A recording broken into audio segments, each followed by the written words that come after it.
Sa magandang araw po sa inyong lahat at welcome sa podcast ng mga lolo. Wala kayo sa lolo ko. Kasamang mga lolo ng bayan, Romel Lopez po. At syempre, ang heartthrob ng bayan. Hindi naman sanas ng bayan. Heartthrob ng bayan, Ronald Llamas. Hello, Ronald.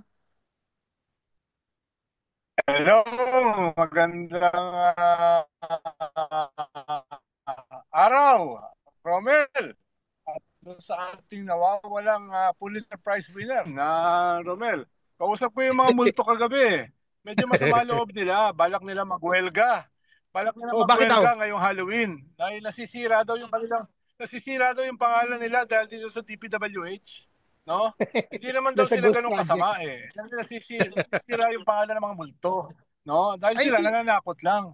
Eh, ito mga Hmm. ghost project ng mga DPWH, pumapatay eh. Pumapatay sa baha, sa sakit, no? Kaya medyo gusto nila magwelga, no? Kaya baka wala tayong makitang mga multo ngayon. Dahil sangkatutak daw kasi yung mga ghost flood control projects at iba pang projects. Kaya Oh, ito, makikita naman meron tayo, pa. makiramay tayo sa mga multo. Oo. Meron Oo. pang isa, Ronald. Oo. Ghost Witness. Si Orly Gutesa, Ha? di ba? Kasi isang beses lang nagpakita sa Senado, so biglang nawala. Tama, Tapos tama. napag-alaman Ghost na peke witness. yung ano, Kaya nga, meron fake kang yung kwan. ano, yung affidavit. Meron kang ghost kwan, ghost notary public. No, pati yung Oo, notary public nagiging ghost ngayon eh. Ghost oo nga eh. witness, no? Mm, Tapos parang ghost testimony ni Mike yun. Defensor saka ni Mm, Marcoleta. Sa Marine daw oo, siya. Wala naman. oo. Oh, Mm, na-record daw ng Marines na meron nagkikasing sa kanya na gusto siyang oo, patayin. Na oo, naman. O oo nga. ano mangyayari diyan? No? Ano ba yan? Falsification ba yan? No, yung Ayun nga eh. ginagawa ng mga yan. Oh. Ang Mm. konting background lang doon sa mga nanonood natin, si Orly Gutesa po yung star witness kuno ni Senador Rodante Marcoleta doon sa Blue Ribbon Committee hearings. It turns out yung mga ni-name drop niya parang alam mo for the sake of name dropping lang. Pero pinupuntirya talaga doon dating Speaker Martin Romualdez. Pero lumabas na yung affidavit niya peke pala. Paano peke? Kasi yung mismong notary public na nakapirma daw doon nag-deny. Ngayon, merong isang executive judge ng Manila na nagsabing nga na falsified yung dokumentos pagkakanotaryo, so hindi yun admissible. At ito nang si Orly Gutesa nawawala at ang claim ni Rodante Marcoleta at ni Mike Defensor sa isang interview sa Billionaire News Channel, nagtatago daw at tinago daw siya ng mga kasamahan niya, mga kabaro niyang Marines. Yung mismong Commanding General ng Philippine Marines nagsabi, wala naman doon at hindi naman nagtatago. So, sino ngayon ang paniniwalaan natin? Pero Ronald, sa nababasa ko sa mga social media posts, mukhang nagagalit itong mga DDS at sinasabi na si Senator Ping Lacson pa raw at yung Commanding General ng Marines ang nagsisinungaling. Sino paniniwalaan natin? Si Rodante Marcoleta na hindi naman Marines? Or yung mismong Oh, Commanding General ng Marines? Ibigay na natin sa kanila yon, okay? Kasi outsider din si Senator Ping Lacson, pareho nila. Pero yung mismong Commanding General na magsasabi na wala doon, tapos sabihin nila tinatago daw. oo, dahil anong basihan nila? Rumors? Anong basihan nila? Ano Eto, daw gusto mo yung, pinoproteksyonan daw si Speaker hindi, Martin pero, Romualdez kasi hindi, kamag-anak daw okay ni lang. Presidente. Okay lang yon, okay lang yon. Pero ano yung katibayan?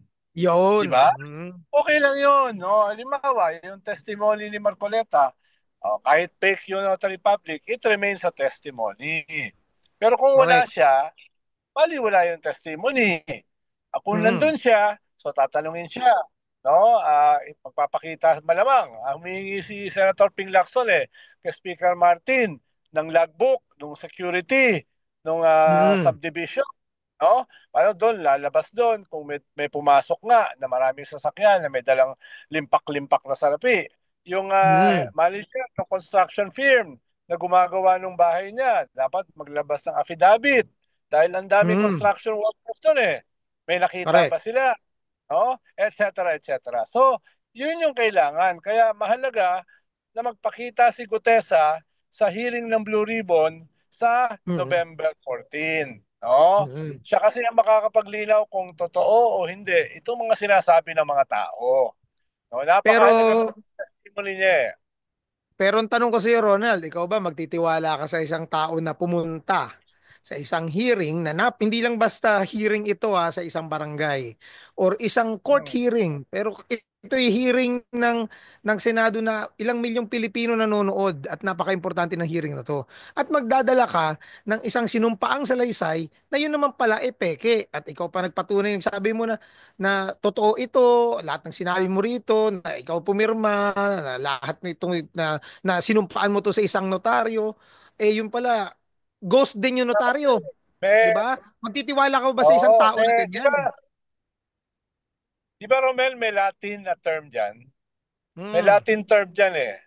No, na Falsus maapektuhan in yung buong unum. testimony mo. Right. Oo, kung bahagi ng testimony mo ay napatunayan na mali. Diba? Correct. Naapektuhan yung kabuuan eh. No, ano tawag Mm. doon? Tawag doon? Ah, falsus in unum.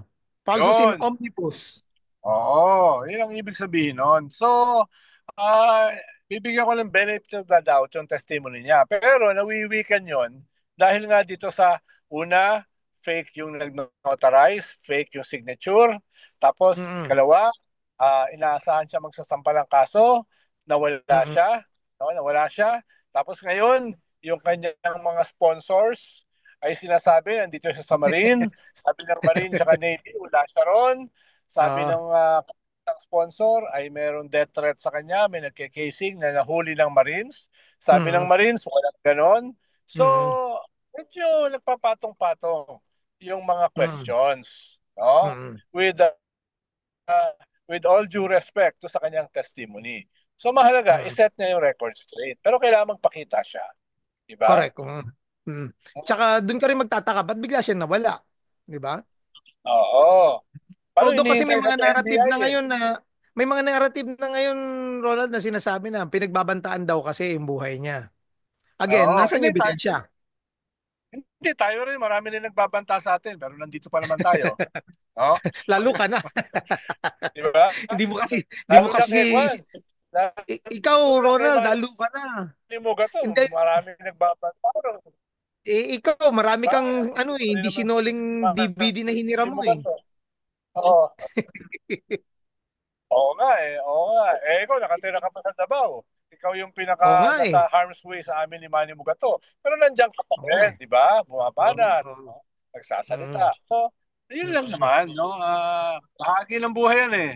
Di ba? Oo Bahagi nga ng eh. buhay yan, yung mga banta-banta. Oo nga. Ano na lang dito, ang pinagkaiba na lang dito, kung kaya mo bang panindigan yung mga sinasabi mo na kahit may banta, talagang ipaglalaban mo yung prinsipyo mo. Kasi mahirap, 'di ba? Marami tayo diyan mga hindi lang mga vloggers, hindi lang mga nasa social media. Iba nga may mga sariling podcast, tapang-tapangan pero pagka pinatawag na hindi na nagpapakita o hindi naman Tiklop na. kaya oo, tiklop kagad or di naman kaya nasa isang lugar na masyadong protektado sila kaya hindi naman kaya tapang-tapangan sila magsalita. Isa na dito yung sinasabi nating yung kaibigan mo, yung yung ex human rights lawyer.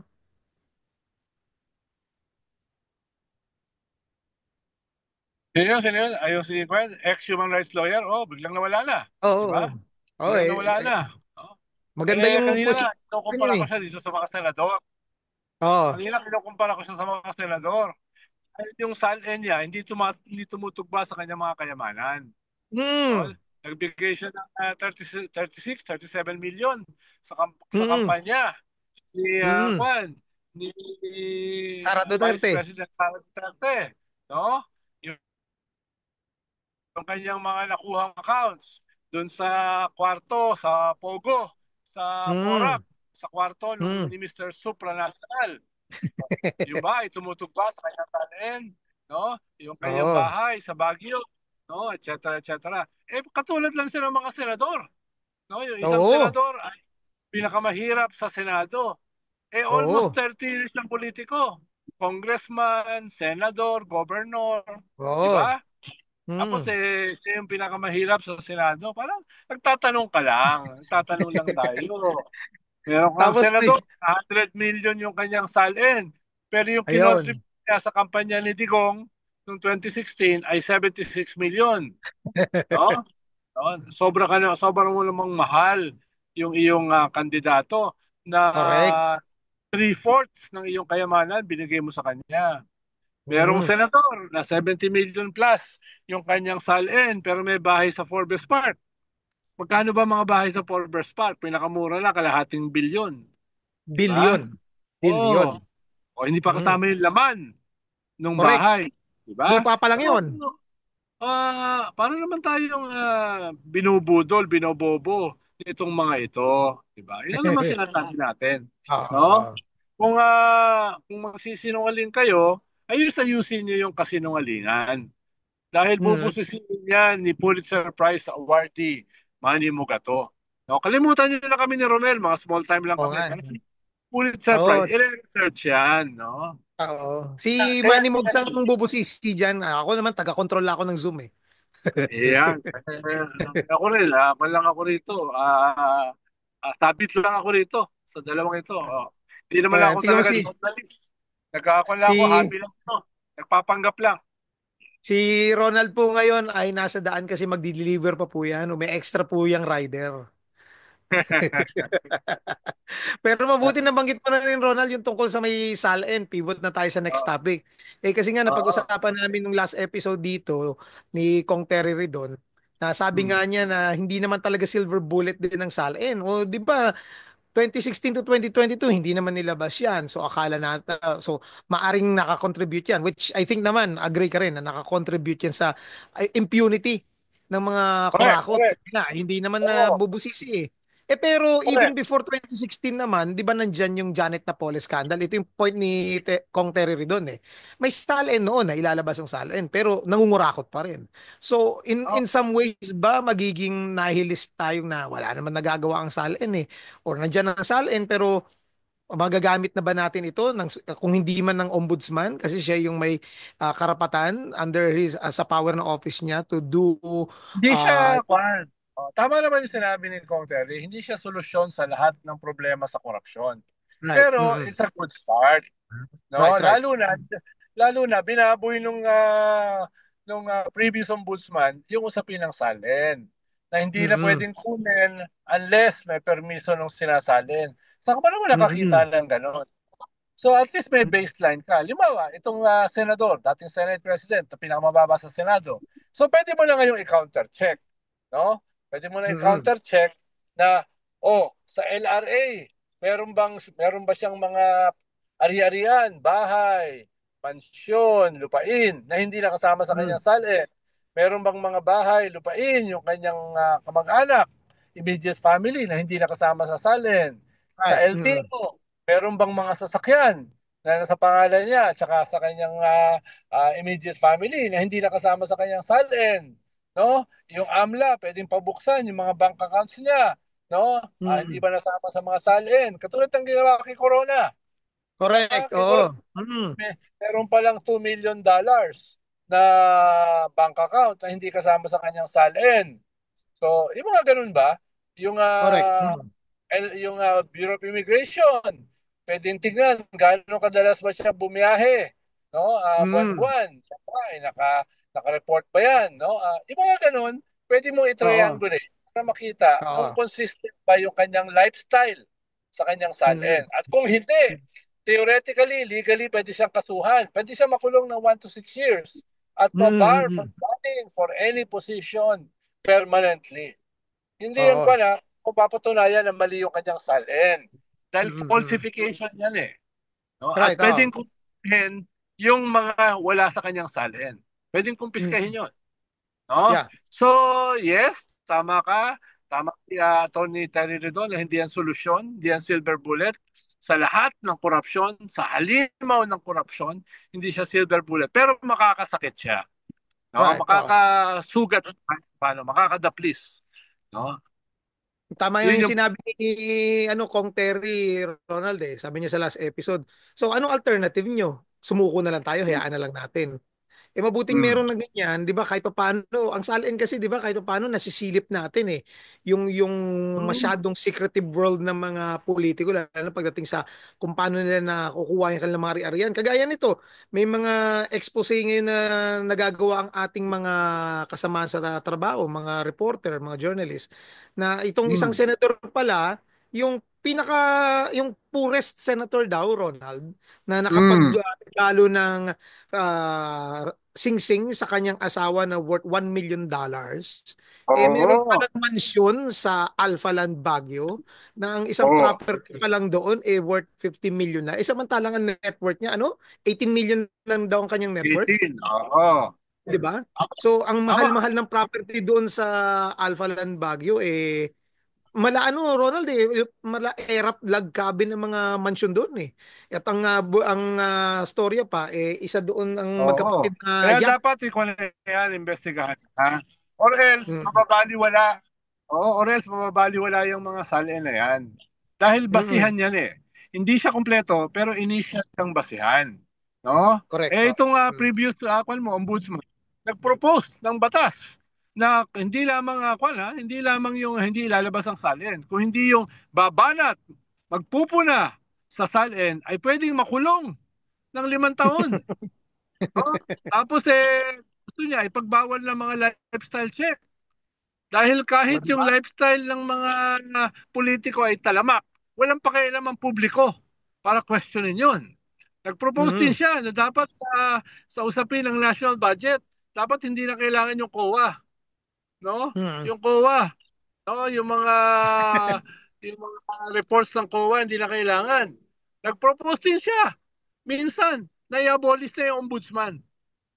Pero mo, hindi lang Sarili siya niyong yung opisina worst no? ombudsman, hindi lang siya yung worst ombudsman ever. Dahil ang role ng ombudsman, tribune of the people. Tanod Mm. bayan. Ang Mm. ginawa niya, tanod ng mga politiko. Mm. Laban sa taong bayan. Correct. So, hindi lang siya the worst ombudsman ever na kailangan iukit sa rebulto ng kasaysayan. Dapat din siya tawagin na non-ombudsman, no? Na hindi siya naging ombudsman. Final, Binaliktad niya eh. final question, Ronald, bago tayo mabusan ng oras dito sa Zoom natin. Anong mga pwedeng gawin natin dyan kay Samuel Martires? Anong pwedeng gawin ng mga civil society groups, ng mga kontra sa korupsyon? Well, kailangan pag-aralan. Ano ba yung mga kaso na pwedeng isasampa sa kanya? Hindi kasi pwedeng palampasin ng ganyan-ganyan lang eh. Mm. Napakahalaga ng ombudsman tapos binaboy niya. Napakahalaga Correct. ng ombudsman tapos winalanghiya niya. Dapat maging ehemplo siya kung ano yung kasamaan na ginawa niya sa kanyang posisyon, ay dapat pagbayaran niya. No? Pagbayaran Mm. niya. Pero mo, nanakot pa siya sa pupuna sa salin, pupuna sa lifestyle check. Saan ka nakakita Mm. ng ganyang class ng ombudsman? Hindi yan pwedeng Mm. palampasin. Kung hindi, yung mga susunod na ombudsman, iisipin, they can get away with anything. Dapat Mm. ipakita na no, you cannot get away with anything. Kaya in fairness itong si Boying Remulla na kinamuhian ng mga civil society groups dahil nung panahon ni Rodrigo Duterte, siya yung Hmm.